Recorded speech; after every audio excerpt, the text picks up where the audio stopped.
before. They love getting immigrant black kids because they already know the immigrant kids, they've already got coon parents for the most part who done already told the children to distance themselves from other black kids. There's this one dude on Fox News. They have this one cat on Fox News, this 17-year-old Daniel something.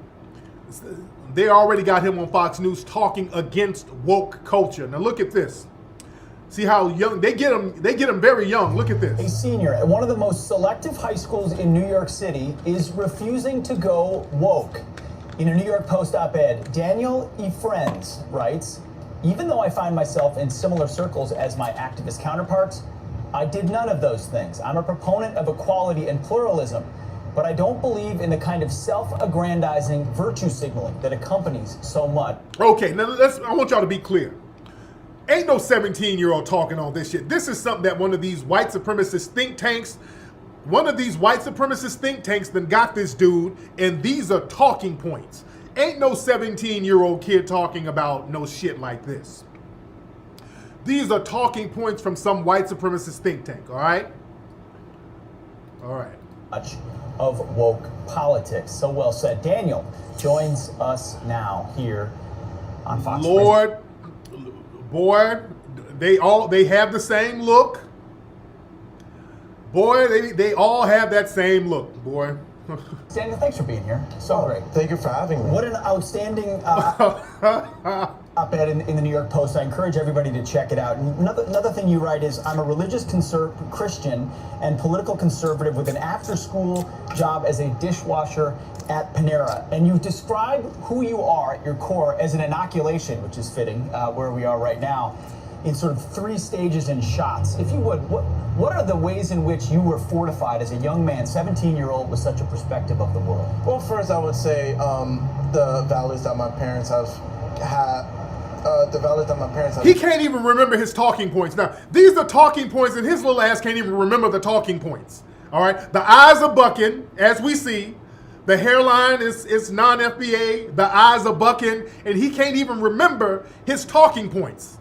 Okay? He's given talking points and he can't even remember. So he looks like he's trying to read them. So this is how they get these niggas real young. Hold on. He can't even remember his talking points. Given to me is a very important shot, and it cannot be missed. Parents must be giving their children values, and they must be there for their children. And we've seen the full brunt of or what happens when children don't get the values from their parents. Notably the black community, and I would even contend, wealthier families, they don't spend enough time with their children. Your Christian faith and the discipline your parents, they discipline you. So they're coaching this dude right before our eyes. They're coaching, they're already training him. He's not even trained yet. They're giving him on-the-job coon training right now. They're helping him flesh out the bullshit ass talking points. He's bucking his eyes. He don't even really know all the talking points yet. But this is how they get him young. They get him young. And more information about this dude. Hold on. So they're credentialing this dude. This is an article on him right here. So I'm a first generation 17-year-old black American. So right here, my mom and dad, both immigrants from Haiti. So they got them a non-FBA baby coon that they're training right now. See, they get them young, man. They get them young. This is why we got to stop playing games with the kids out here. Because, see, they're bringing in these kids from these different cultures and training them young. They're training these kids young. They're giving them hardcore coon training. This dude don't even know all his talking points yet. Yeah, King Randall, that other little baby coon, and his dad is with the FBI. They get these little old coon Negroes young, man.